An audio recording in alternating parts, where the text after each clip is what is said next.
Sir నమస్కారం. నమస్కారం. ఇప్పుడు ఇక్కడ మన మీర్పేటలో చిన్న ఇన్సిడెంట్ జరిగింది. భర్త భార్యని చంపి కుక్కర్‌లో ఉడకబెట్టి. అసలు ఏంది సార్? దాన్ని ఎట్లా చూడొచ్చు మనం అసలు? అసలు ఆ వార్త వినడానికే సార్. చాలా అసలు కడుపులో దేవుతా ఉంది. ఆ! అది అందరూ మరి ఏదో, ఏదో మటనో, చికెనో ఉడకబెట్టినట్టు చెప్తున్నారు అంత ఈజీగా. కానీ అది అది మాట్లాడడానికి కూడా చాలా అసహ్యంగా, కంపరంగా అసలు మనుషులు ఏమవుతున్నారు? అందులో ఈ ఈ ఇది చేసిన వాడు దేశ రక్షణ శాఖలో బాధ్యత గల సైనికుడిగా పనిచేశాడు. అవును. Army officer. Ex army officer. సైనికుడికి ఎంత కమిట్మెంట్ ఉంటుంది, అవును. ఎన్ని విలువలు ఉంటాయి. అవును. వాడు ఆర్మీలోకి వెళ్ళిందంటే చాలా విలువలు ఈ సమాజంలో నేర్చుకొని చాలా గొప్ప గొప్ప విలువలు నేర్చుకున్నావు. వాడు ఆ రాక్షసుడు కోపం వచ్చింది, ఆవేశంగా చంపేశాడు. ఓకే, అంతవరకు చాలా జరుగుతున్నాయి. మామూలేలే అని అనుకుంటారు. వాడు ఎంత బాధ కలిగిందో, చంపేంత బాధ ఏం వేసిందో. వీడు చేసిన ఆ ప్రక్రియ చెప్పాలంటేనే చాలా కంపరంగా, దరిద్రంగా. అసలు మనుషులేనంటే చేసేది సాటి మనిషిని తనతో సహజీవనం చేసి వాడికి కాళ్ళు తింటుంది, తల తింటుంది, వాడికి ఎన్ని చేసి ఉంటుంది. వాడు ఆర్మీలో ఉన్నప్పుడు పిల్లలను ఆమె కుటుంబ యజమానురాలకు సాకి పిల్లలను పెద్ద చేసి బాధ్యతలు తీసుకున్న ఒక స్త్రీ మూర్తిని చంపాలని ఆలోచన రావడమే చాలా దారుణం. చంపిన సరే, ఏదో ఆవేశంలో తాగినప్పుడు మెంటల్ లేషో ఏదో చంపిన తర్వాత వాడు చేసిన ప్రక్రియ అసలు మనకు చెప్పడానికి కూడా చాలా మాటలు రావడం లేదు. చాలా బ్రూటల్గా చేసింది. చాలా బ్రూటల్. మనం అందరము ఈ సృష్టి మొత్తం ఈ క్షణాన ఇలా మునిగిపోతే ఎలా ఉంటుంది? ఈ మానవ జాతి లేకుండా పోతే ఎట్లా ఉంటుంది? ఇంత క్రూరంగా. ఇప్పుడు ఈ ప్రకృతిలో ఉండే జీవరాశుల్లో అవునవును మాట్లాడడానికి ఉండే అవకాశం ఉండే, అంటే భావాన్ని వ్యక్తీకరించగల జీవి మనిషి ఒక్కడే. అవును, ఖచ్చితంగా. దేనికి భాష లేదు, దేనికి మాటలు రావు, ఏది వ్యక్తీకరించలేదు. ట్రైనింగ్ ఇస్తే ఏదన్నా చిలుకలు మాట్లాడతాయి, లేకుంటే ఈ పశువులు మాలిమవుతాయి. కానీ అన్నిటికంటే గొప్ప వాడు వీడే. అన్ని జీవుల కంటే అతి నీచమైన వాడు కూడా మనిషే, మానవుడే ఖచ్చితంగా. లేకుంటే వాడికి ఎట్టాటి ఆలోచన వచ్చింది? వాడు నాకు అసలు వినడానికి అసలు ఉంది. అసలు ఇట్లా దాన్ని ఉచ్చరించడానికి వాడు చేసిన ప్రక్రియ చెప్పడానికి దారుణంగా ఉంది. ఎవ్వడైనా కూడా వాడిని అంతకంటే దారుణంగా చేయాలి. అవును.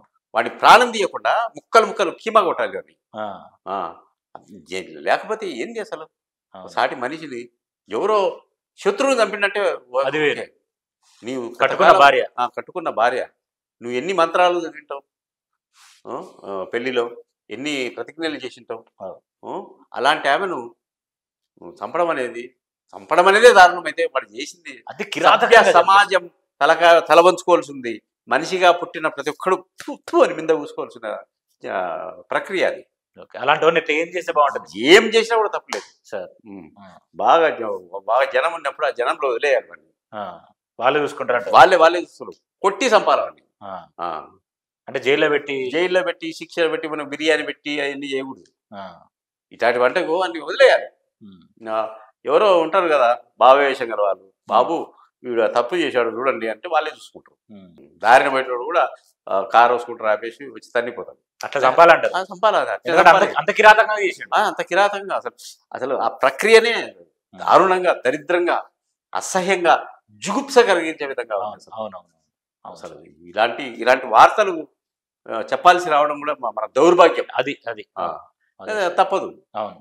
ఎందుకంటే సమాజాలు జరుగుతుంది కాబట్టి తప్పదు. అరే, మీరు భవిష్యత్తులో ఎవడు గాని ఇలాంటి చేయొద్దంటారా? మీరు ఇలా చేస్తే ఇంతకంటే దారుణమైన శిక్షలు ఉంటాయి. ఆమె ప్రాణం ఒకసారి వింటది. వీడి ప్రాణం అట్లా పోకూడదు. కొంచెం పోవాలి. వాడికి తెలియాలి నేను చేసిన తప్పేంది. అసలు ఏమి వాడేం చికెన్ చేపోడా లేకుంటే మటన్ చేపోడా? ఒక మనిషిని ఆ విధంగా చేయడం, తన సొంత మనిషిని, తనలో అర్ధభాగమైన మనిషిని చేయడం అనేది చాలా దారుణం. దాని మీద మాట్లాడడానికి అసలు కడుపులో దేవుతాంది నాకు. అసలు ఇప్పుడు ఈ భార్య భర్తల గొడవలు ఏవైతే ఉన్నాయో, ఒకవేళ భార్య భర్తల గొడవలు అనేది కామన్ సార్, అవుతూనే ఉంటే మీకు చాలా అనుభవం ఉంది. అయితే ఆ భార్య భర్తల గొడవలు అనేది ఇట్లా చంపడానికి, హత్యలకు దారి తీయడం అనేది ఎంతవరకు కరెక్ట్ అంటారు? అస్సలు కరెక్ట్ కాదు. భార్య భర్త అంటే ఒక పురుషుడు స్త్రీ, వీళ్ళిద్దరూ 2 గ్రహాలకు చెందిన వాళ్ళు. ఒక ఇంట్లోనే ఉండే వాళ్ళకి ఇద్దరికి పడదు. ఈ 2 గ్రహాలకు చెందిన వాళ్ళు ఒక గ్రహంలో ప్రయాణించాలంటే తప్పదు. అభిప్రాయ భేదాలు ఉంటాయి. ఆమె పుట్టి పెరిగిన నేపథ్యం వేరు, వీడి పుట్టు పెరిగిన నేపథ్యం వేరు, వీని అలవాట్లు వేరు, ఆమె అలవాట్లు వేరు. ఈ రెండు కలిసి సింక్ కావాలంటే కొంత టైం పడుతుంది. సింక్ అయితే బాగా నడుస్తుంది. సరే కుదరలేదు, ఆమె మొండుగుంది, వీడు మొండుగున్నాడు, కుదరలేదు, ఏం చేయాలి? కలిసి ఉండలేనప్పుడు విడివిడిగా బతకాలి. ఆమె బతుకు ఆమె బతుకుతుంది, వీడిని బతుకు వీడి బతుకు. ఆమెను చంపే అంత అధికారం నీకు ఎవడిచ్చిండు? నువ్వు తాళి కట్టినావు అంతే, చంపే అధికారం లేదు కదా. లేదు లేదు. ఆమె కూడా మనిషే కదా, నీలాంటి ప్రాణమున్న మనిషే కదా ఆమె కూడా. నీతో నాకు కుదరలేదమ్మా, నీ దారి నువ్వు చూసుకో, నా దారి నేను చూసుకుంటా. కోర్టులు ఉన్నాయి, పోలీస్ స్టేషన్లు ఉన్నాయి, పెద్ద మనుషులు ఉన్నారు, వాళ్ళ మధ్యన కూర్చొని మా ఇద్దరికి కుదరలేదండి చెప్పండి, ఎవరు బ్రతుకువాడు పడుతుంది? వాళ్ళ మీద పగ పెంచుకోవడం ఎందుకు? ఈ మధ్య కాలంలో కొన్ని వింటుంటే చాలా దారుణం. సమాజం ఎటువైపు పోతుంది? ఏం జరుగుతుంది? పెళ్లి చేసుకుంటది, పిల్లల్ని కంటది మొగుడుతో, ఆడవాళ్ళు కొందరు. ఎవడో ప్రియుడు దొరుకుతాడు, ఆ ప్రియుడి కోసమని భర్తను చంపుతారు. అంటే భర్తను వదిలించుకుంటే వాడి ఆస్తి పోతుందిగా, వాడి ఆస్తి కావాలి అంటే ప్రియుడు కావాలి. చంపి ఆస్తి తీసుకొని ప్రియుడు కాడికి పోవాలి. ఎంత దారుణమైన ఆలోచన! మనిషి ఎక్కడికి పోతుంది ఈ ఆలోచన? మన పురాణాలు, ఇతిహాసాలు ఇవన్నీ ఏం చెప్తున్నాయి? ఏ మతానికి కూడా ఒక పవిత్ర గ్రంథం అంటుంటారు కదా, ఆ గ్రంథంలో ప్రతి ఒక్కరు చదువుతారు కదా. పొద్దున్న లేచి చర్చికి పోతాడు, గుడికి గుడికి పోతాడు, నమాజ్కి పోతాడు. ఎవడు వాడు ప్రతి ఒక్కడు దేవుడు అనే ఒక భయం, భక్తి ఉంటుంది కదా. అది కూడా లేకుండా నువ్వు ఒక 5 నిమిషాల సుఖం కోసమని వాడేమో డబ్బులు కావాలి, ఈ ప్రియుడు కావాలి. అటప్పుడు నువ్వు వదిలించుకో, నువ్వు నాకు ఇష్టం లేదురా భయ్, నువ్వు వెళ్ళిపో, నాకు వేరే వాడి మీద ఇష్టం ఉంది. చట్టం కూడా వచ్చింది కదా, చట్టం కూడా ఉంది. ఇప్పుడు ఎవరికి ఇష్టమైతే వాళ్ళతో వెళ్ళిపోవచ్చు. అంతేగాని చంపమని ఏ చట్టం చెప్పలేదు. ఇది సమాజంలో పెరుగుతున్న వికృతత్వం, వికృత ధోరణి. ఇది ఎట్లా ఇంకా భవిష్యత్తులో ఏమేమి వినాల్సి వస్తుందో.